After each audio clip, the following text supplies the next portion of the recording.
I'm Carla, and for as long as I can remember, I've been the afterthought in my family. It wasn't always obvious, but looking back, the signs were there from the start. My younger sister Sarah burst into the world like a supernova, all golden curls and dimpled smiles. From day one, she had our parents wrapped around her little finger. Me? I was the quiet one, more interested in my chemistry set than in making friends. I still remember my 10th birthday. I'd been hoping for a new microscope, dropping hints for weeks. Instead, I got a frilly dress that made me look like a cupcake. But Mom, I hate dresses, I protested. Nonsense, you'll look just like Sarah, she beamed, completely missing the point. As we grew older, the divide only widened. Sarah breezed through school on charm and good looks, while I buried myself in books and science experiments. Did you hear? Sarah's been nominated for prom queen. Mom gushed over dinner one night. That's great, I mumbled, trying to muster some enthusiasm. I won first place in the science fair today. Oh, that's nice, dear, Dad said absently, already turning back to Sarah. So, Princess, have you picked out your dress yet? And so it went, year after year. My achievements, no matter how significant, were always overshadowed by Sarah's latest triumph, no matter how trivial. The state science fair in my senior year was my moment to shine. I'd spent months perfecting my project on sustainable biofuels. When they announced the winners, I could hardly believe my ears. First place goes to Carla Johnson. I was ecstatic. Finally, something even my parents couldn't ignore. Or so I thought. That's great, honey, Mom said distractedly when I told her the news. But we can't make it to the awards ceremony. Sarah has a dance recital that day, and you know how important that is to her. I watched them fuss over Sarah's costume and makeup, my trophy gathering dust on a shelf. It was a bitter pill to swallow, but one I was getting used to. When the acceptance letters started rolling in, I could barely contain my excitement. Full scholarship to a prestigious university? It was more than I'd dared to hope for. Mom, Dad, I got in. I burst into the living room, waving the letter. Full ride and everything. Mom glanced up from her magazine. That's nice, dear. Sarah, didn't you say you needed help picking out a prom dress? Just like that, my big moment was brushed aside. Again. But, it's a full scholarship, I tried again, my voice smaller this time. Dad patted my shoulder absently. Good job, kiddo. Sarah, Princess, let's go shopping. Can't have you showing up to prom in just anything, can we? I watched them pile into the car, my acceptance letter crumpled in my fist. It was a familiar feeling, but it still stung. Despite the lack of fanfare from my family, I packed my bags and headed off to college with high hopes. For the first time, I was free from Sarah's shadow, free to be just Carla. College was a revelation. Suddenly, my passion for science wasn't weird or nerdy, it was respected, even admired. I threw myself into my studies with renewed vigor, determined to make the most of this opportunity. Meanwhile, Sarah followed the path our parents had always dreamed of. She enrolled in the local community college, more interested in parties than classes. College is so hard, she whined during one of our rare phone calls. I don't know how you do it, Carla. I bit back the urge to point out that maybe if she spent less time partying and more time studying, she might find it easier. Instead, I just mumbled some vague encouragement and changed the subject. It was during my sophomore year that Sarah dropped her bombshell. I'm engaged, she squealed over the phone. Mike proposed last night. Isn't it romantic? Mike. Her high school sweetheart. The guy who'd once asked me if science was really hard and stuff. That's great, Sarah, I managed, trying to inject some enthusiasm into my voice. Have you set a date? We're thinking right after graduation, she gushed. Oh, Carla, it's going to be perfect. You'll be my maid of honor, won't you? The wedding was exactly as you'd expect. Sarah was radiant, Mike looked uncomfortable in his tux, and I stood there in my frilly pink nightmare, pasting on a smile for the photos. Isn't this perfect? Mom whispered to me during the reception. This is what every mother dreams of for her daughter.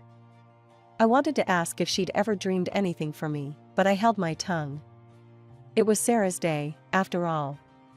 As I threw myself into my studies and later my career, Sarah's life seemed to follow a script straight out of our parents' dreams. Within a year of her wedding, she announced her first pregnancy. "I'm going to be a grandmother." Mom squealed over the phone. "Oh, Carla, isn't it wonderful?" I murmured my congratulations, trying to ignore the implicit question in her voice. "When are you going to settle down, Carla? When will you give us grandchildren?" Emma arrived 9 months later, a bundle of pink blankets and loud cries. I flew home for the weekend, dutifully cooing over my new niece and enduring the not-so-subtle hints from my parents. "You know, Carla," Dad said, bouncing Emma on his knee, "you're not getting any younger. Don't you want this for yourself?" I gritted my teeth. "I'm focused on my career right now, Dad." Mom clucked her tongue. "Career is all well and good, dear, but family is what really matters." I bit back a retort about how they'd never seemed to care much about my career before. Instead, I plastered on a smile and changed the subject. 2 years later, Liam joined the family.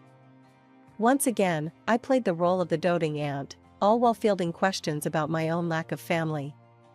Meanwhile, I was making strides in my career as a biotechnologist. Long hours and hard work paid off, and by 30, I was a senior researcher. My parents' response to this news? A distracted "that's nice, dear," as they cooed over new pictures of Emma and Liam. It was around this time that I decided to buy a house. I'd saved carefully, living frugally while my colleagues splurged on expensive cars and vacations. When I finally found the perfect place, a beautiful 4-bedroom house in a great neighborhood, I was over the moon. "Mom, Dad, I bought a house," I announced during our next phone call. There was a pause on the other end of the line. "A house?" Mom repeated. "All by yourself?" "Yes, all by myself," I said, my excitement deflating a little. "It's a great investment, and—" "But it's such a big house for one person," Mom interrupted. "What will you do with all that space?" I sighed. "I'll enjoy it, Mom.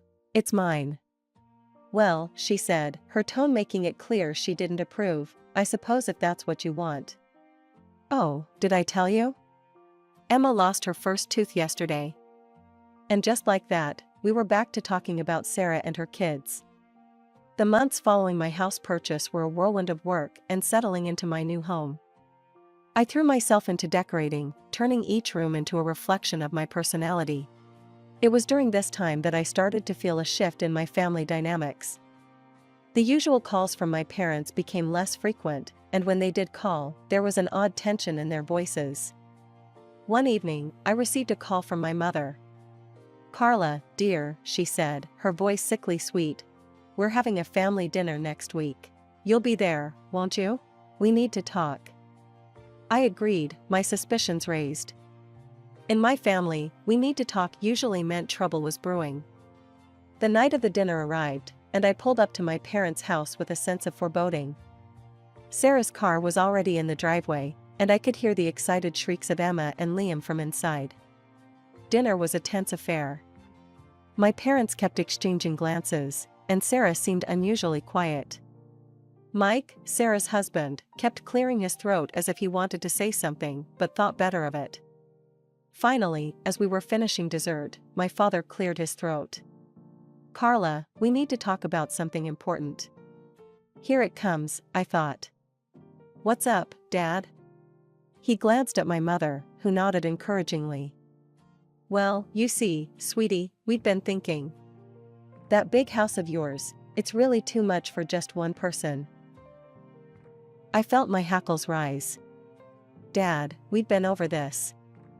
I like my house. It's mine." "Yes, but—" He trailed off, looking uncomfortable. My mother jumped in. "What your father is trying to say is that Sarah and her family need more space. The kids are growing, and their apartment is getting cramped." I looked at Sarah, who was suddenly very interested in her plate. Okay, and? And we think, my mother continued, her voice sickly sweet, that since you're single and have no children, you should give your house to Sarah and her family. Just give them the keys and move out. For a moment, I was speechless. I looked around the table, waiting for someone to yell, "Gotcha," and reveal it was all a joke. But all I saw were expectant faces. You can't be serious, I finally managed. Now, Carla, my mother said, her tone patronizing. Don't be selfish. Sarah needs her own space more than you do. Selfish? I repeated, my voice rising. How is it selfish to want to keep the house I worked hard for and paid for myself? It's your sisterly duty to help in times of need, my father chimed in. I turned to Sarah, who was still avoiding my gaze. And what do you have to say about this? She shrugged, finally meeting my eyes. Well, it would be nice to have more space for the kids. I couldn't believe what I was hearing. My own family, asking me to give up my home, acting like I was the unreasonable one for refusing. No, I said firmly, standing up. Absolutely not. I'm not giving up my house.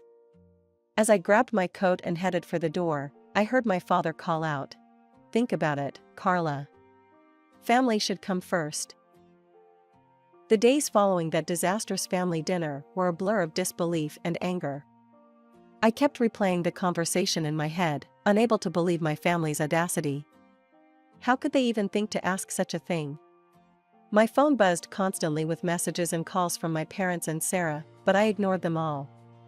On the third day, as I was trying to focus on work, my phone lit up with a call from a number I didn't recognize. Figuring it wasn't family, I answered. Hello, is this Carla? A woman's voice came through, sounding disapproving. Yes, who's this? This is your Aunt Mildred. I can't believe what I'm hearing about you, young lady. Your poor sister needs a home for her children, and you're living all alone in that big house. Shame on you. I felt my blood pressure rising. Aunt Mildred, that's not... In my day, she continued, not letting me get a word in. Family helped family. We didn't hoard our resources like misers. I'm not hoarding anything, I snapped.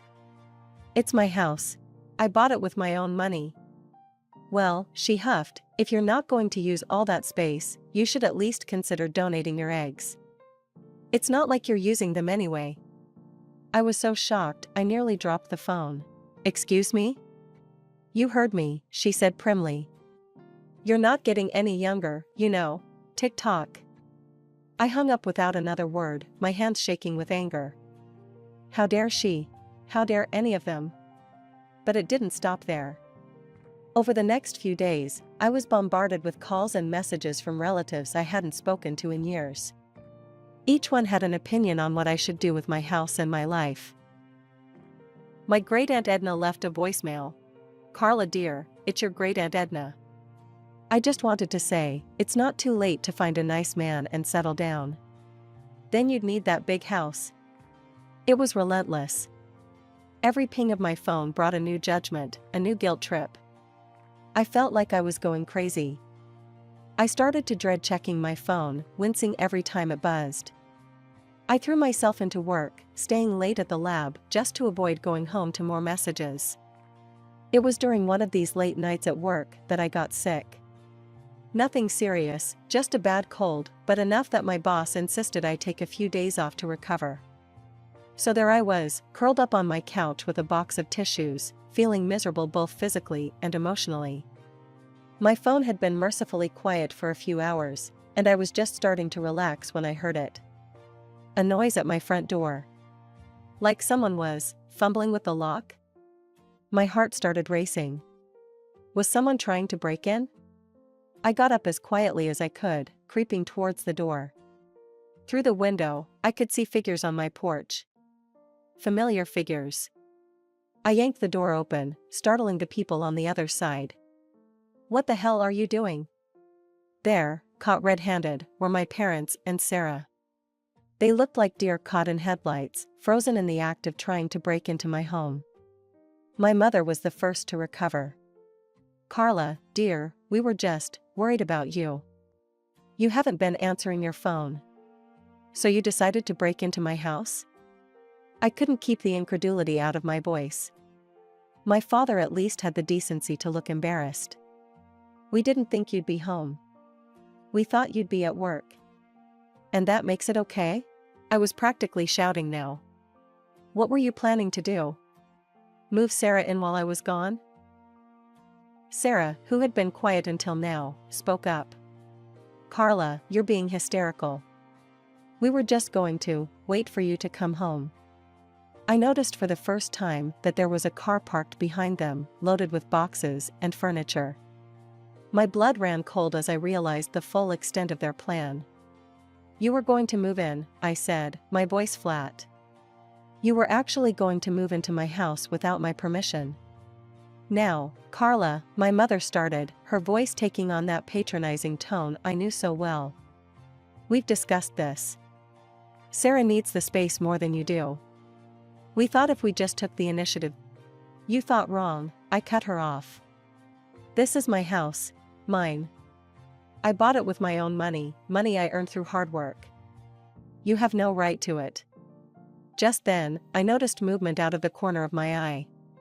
My neighbors, the Johnsons, were peering out their window, clearly concerned by the commotion. Mr. Johnson caught my eye and held up his phone, mouthing, "Police?"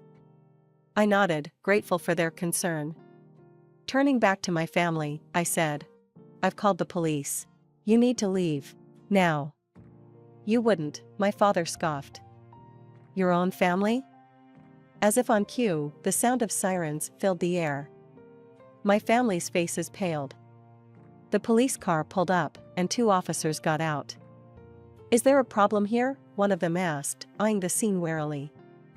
I took a deep breath. "Yes, officer. These people were attempting to break into my home." "Carla," my mother gasped. "How could you?" The officers looked at my family. "Is this true?" My father started to stammer out an explanation, but the officer held up a hand. "Sir, attempting to enter a property without the owner's permission is a serious offense. I'm going to have to ask you all to leave immediately." As the officers escorted my family off my property, I stood in the doorway, shaking. I couldn't believe it had come to this. "You'll regret this, Carla," Sarah called over her shoulder as they were leaving. "You'll end up old and alone." I slammed the door shut, sliding down to sit on the floor, my back against it. Tears started to flow freely now, a mix of anger, hurt, and relief. My phone had fallen silent. No more calls from distant relatives, no more guilt-tripping messages. It was as if I'd been excommunicated from the family. Part of me was relieved, but another part ached for the connection, dysfunctional as it had been. It was in this tumultuous state that I received an unexpected message. It was from my Aunt Maggie, my mother's sister.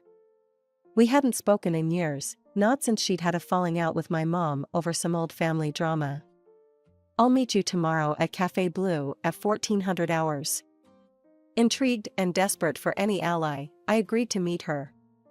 The next day, I found myself sitting across from Aunt Maggie in a cozy corner of Café Bleu. She looked older than I remembered, but her eyes were sharp and kind. "Carla," she began, reaching across the table to squeeze my hand. "I'm so sorry for what you've been through.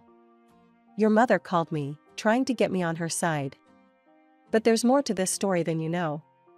That's why I asked you to meet me." My curiosity piqued, I leaned forward. "What do you mean?" Aunt Maggie took a deep breath. "Your parents and Sarah, they're in serious financial trouble. Sarah and Mike have been living beyond their means for years. Luxury cars, designer clothes, lavish vacations, all on credit." I shook my head in disbelief. "But why? How?" "It's worse than that," Aunt Maggie continued. "Mike has a gambling problem. A bad one. He's been secretly draining their accounts for years." The pieces started to fall into place. The desperate attempt to get my house, the constant pressure. "But what about Mom and Dad?" I asked. Aunt Maggie's face grew grim. "They lost a significant amount of money in a pyramid scheme a few years back. They'd been barely keeping their heads above water. They were planning to move in with Sarah and Mike as soon as they got your house. I sat back, stunned. How do you know all this? I work at the bank where they all have accounts, Aunt Maggie explained. I noticed some suspicious activity and started digging. When I confronted your mother about it, she cut me out of the family. My mind was reeling. All this time, while I'd been working hard and saving, my family had been digging themselves into a hole. And they'd tried to drag me down with them. Carla, Aunt Maggie said gently, I know this is a lot to take in. But I think it's time we did something about this situation. If you're willing, I have an idea. Armed with the information Aunt Maggie had shared, we decided to dig deeper. We hired a private investigator, a no-nonsense woman named Diana who came highly recommended. For weeks, we waited anxiously as Diana worked her magic. Finally, she called us in for a meeting.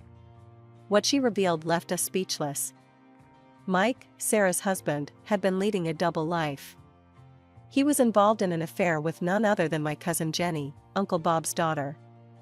He's been funneling money to her for months, Diana explained, showing U.S. bank statements and hotel receipts. Expensive gifts, weekend getaways, you name it. But where did he get the money? I asked, though I feared I already knew the answer. Diana's face grew grim. From his gambling wins, and from your parents. Aunt Maggie and I exchanged shocked glances. The betrayal ran deeper than we'd imagined. We decided to host a family gathering at my house. The irony wasn't lost on me, the very house they had tried to take from me would be the stage for their undoing. The day of the gathering arrived. I watched as my family members trickled in, their faces a mix of curiosity and smugness. They probably thought I was going to cave to their demands. Once everyone was seated, I stood up, my heart pounding but my resolve firm. I've called you all here today because there are some things you need to know, I began. I laid out everything, the financial troubles, the gambling, the affair. With each revelation, I watched the color drain from their faces. Sarah jumped up, tears streaming down her face. It's not true, she screamed, before collapsing into sobs. Mike, tell them it's not true. But Mike was already halfway to the door. Uncle Bob, his face contorted with rage, caught him by the collar. You son of, he growled. That's my daughter you've been fooling around with. My parents sat in stunned silence, the reality of their exposed financial ruin seemingly more devastating than the fact that they had tried to steal my house. The relatives who had judged me so harshly began to stammer out apologies. We had no idea, Aunt Mildred muttered. Carla, we're so sorry. As the chaos unfolded around me, I felt a strange sense of calm. The truth was out. The lies and manipulations were exposed. In the weeks that followed, our family was turned upside down. Sarah, unable to forgive Mike's infidelity, filed for divorce. With nowhere else to go, she and the kids moved back in with our parents. But their reprieve was short-lived. The bank foreclosed on their house. They were forced to downsize to a small, rented apartment, all 5 of them crammed into a space smaller than my living room. As for me, I watched it all unfold from a distance. After much soul-searching and several tearful nights, I made the difficult decision to sever all ties with my immediate family. You're doing the right thing, Carla, Aunt Maggie assured me one afternoon over coffee. It's not easy, but it's necessary for your mental health and well-being. Aunt Maggie had become my rock, the family I chose when my blood relatives had let me down. Our weekly coffee dates became a cornerstone of my new life. As the weeks turned into months, I found myself settling into a new routine.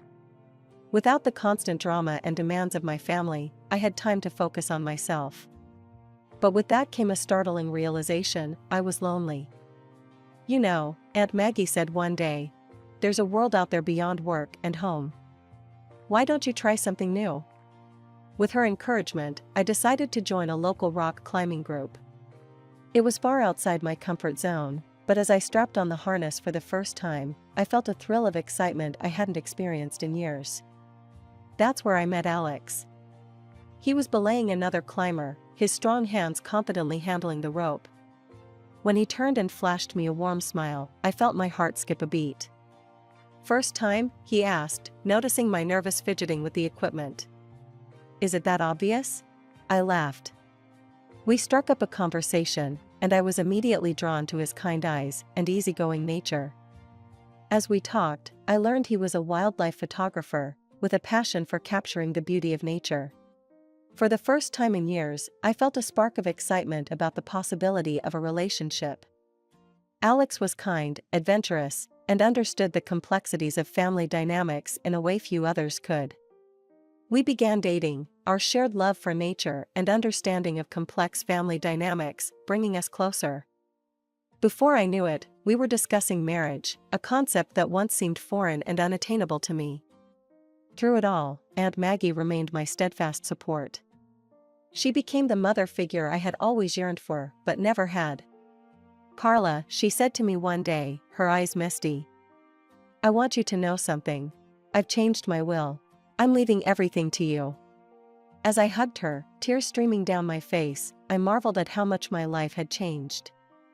The path hadn't been easy, but it had led me to where I was meant to be. With Aunt Maggie's love, Alex's support, and my newfound strength, I was ready to embrace whatever the future held.